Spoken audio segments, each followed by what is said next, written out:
درست تعداد court reporter کو معلوم ہوگی۔ پھر رپورٹر کو ہدایت کرتے بولا، یہاں درست تعداد لکھ دیجیے گا، اور رپورٹر نے بنا تاثر لیے ٹائپ کیا۔ ہاشم کاردار، درست تعداد کورٹ رپورٹر کو معلوم ہوگی، یہاں درست تعداد لکھ دیجیے گا۔ یور آنر، یہ کہانی نئی نہیں ہے۔ وہ کورٹ کا بٹن بند کرتے ہوئے چبوترے کے سامنے جا کھڑا ہوا تھا۔ یہ کہانی، یہ مثالیں، یہ غریب کارڈ یہ عرصے سے کھیلا جا رہا ہے، اور میں جانتا ہوں کہ بہت جگہوں پہ بہت سے امیر درندوں نے معصوم شہزادوں کو کچلا بھی ہے، مگر اسی کارڈ میں بہت سی غریب لومڑیوں نے اپنے مفاد کے لیے بھی استعمال کیا ہے۔ اس سارے منظرنامے میں یور آنر میرے موکل کا صرف ایک ہی قصور ہے، اور وہ یہ ہے کہ وہ ایک رئیس خاندان میں پیدا ہوا۔ مسز عمر کی دل فریب شاعری کے برعکس سعدی یوسف نہ ہی اتنا انسان دوست ہے، نہ ہی اتنا معصوم اور سادہ۔ وہ بلا شبہ ایک محنتی نوجوان ہے، مگر وہ ایمبیشیس بھی ہے۔ چبوترے کے سامنے ٹہلتے ہوئے وہ اب چہرے کا رخ استغاثہ کی کرسیوں پہ بیٹھے سعدی کی طرف کیے کہہ رہا تھا۔ سمر اسی اطمینان سے ایک فائل پہ پوائنٹس لکھ رہی تھی، جبکہ سعدی کی پرتپش نظریں ہاشم کے چہرے پہ یوں جمی تھی گویا اندر تک اتر جائیں گی، کسی انی کی طرح۔ پیچھے بیٹھا فارس مطمئن لگتا تھا، البتہ اس کے ساتھ موجود حنین بار بار پہلو بدل رہی تھی۔ اس کی نظروں میں ڈھیروں زخم تھے، اور وہ بار بار مٹھیاں بھینچتی تھی۔ پھر وہ فارس کی طرف جھکی۔ یہ اسی طرح میرے بھائی کا کردار عدالت میں مسخ کر دے گا۔ گولی کوئی اس کو روکتا کیوں نہیں ہے؟ وہ جو کر رہا ہے قانونی طور پہ یہ اس کا حق ہے۔ عدالت میں بولنے والے تمام لوگوں میں سے صرف ایک شخص سچ بولنے کا حلف نہیں لیتا، اور وہ وکیل ہوتا ہے، اور وکیل کو تو جھوٹ بولنے کا لائسنس ملا ہوتا ہے نا۔ واؤ، وہ سخت کبیدہ خاطر تھی۔ زمر کے اپنے ابتدائی دلائل میں کتنا سچ تھا، کتنا جھوٹ، ہم دونوں واقف ہیں۔ عدالتوں میں یہی ہوتا ہے، ایک سچ کو ثابت کرنے کے لیے 100 جھوٹ بولنے پڑتے ہیں۔ تم ان بے وقوفوں کو عدالت میں ایک دوسرے سے لڑنے دو۔ اس نے نرمی سے حنا کا ہاتھ دبایا۔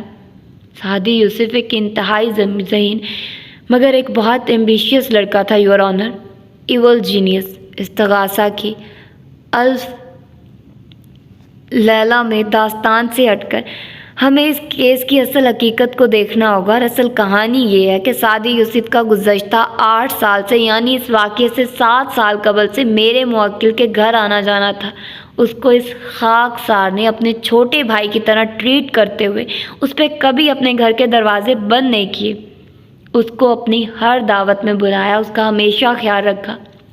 ان اچھے تعلقات کی مثال میرے اور سعدی کے فیس بک پہ لگی ہماری سینکڑوں تصاویر ہیں، مگر وہ کیا کہتے ہیں کہ مخمل میں ٹاٹ کا پیوند نہیں لگتا۔ وہ یوں ترچھا ہو کر کھڑا تھا کہ گاہے بگاہے جج صاحب پہ نظر ڈالتا، پھر اسی سادگی اور اطمینان سے استغاثہ کی کرسیوں کو دیکھتا۔ اپنی ایمبیشیس اور مینیپولیٹو طبیعت سے مجبور سعدی یوسف نے نوشیروان کاردار سے راہ و رسم بڑھانا چاہا۔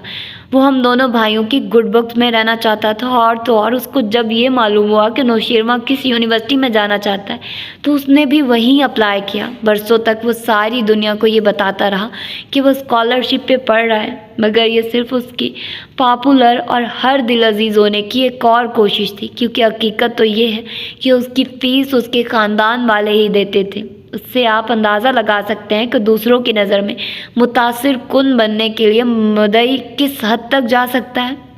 سعدی نے قلب سے آنکھیں بند کر کے سر جھٹکا۔ بہت برداشت چاہیے تھی اپنے ہر سچ کو اپنے ہی خلاف استعمال ہوتے دیکھنے پر۔ سچ شکر کہ قیامت کے روز اس بڑی عدالت میں یا تو فرشتوں، پتھروں، زمین اور انسان کے اپنے اعضاء جیسے گواہ ہوں گے، یا پھر ایک ہی منصف اعلیٰ۔ سچ شکر کہ اس دن کوئی وکیل نہیں بولے گا، سچ شکر کہ اس دن زبانیں بند ہوں گی۔ اس نے آنکھیں کھول کر دیکھا۔ جج صاحب اینک ناک پہ لگائے بہت توجہ سے ہاشم کو سن رہے تھے۔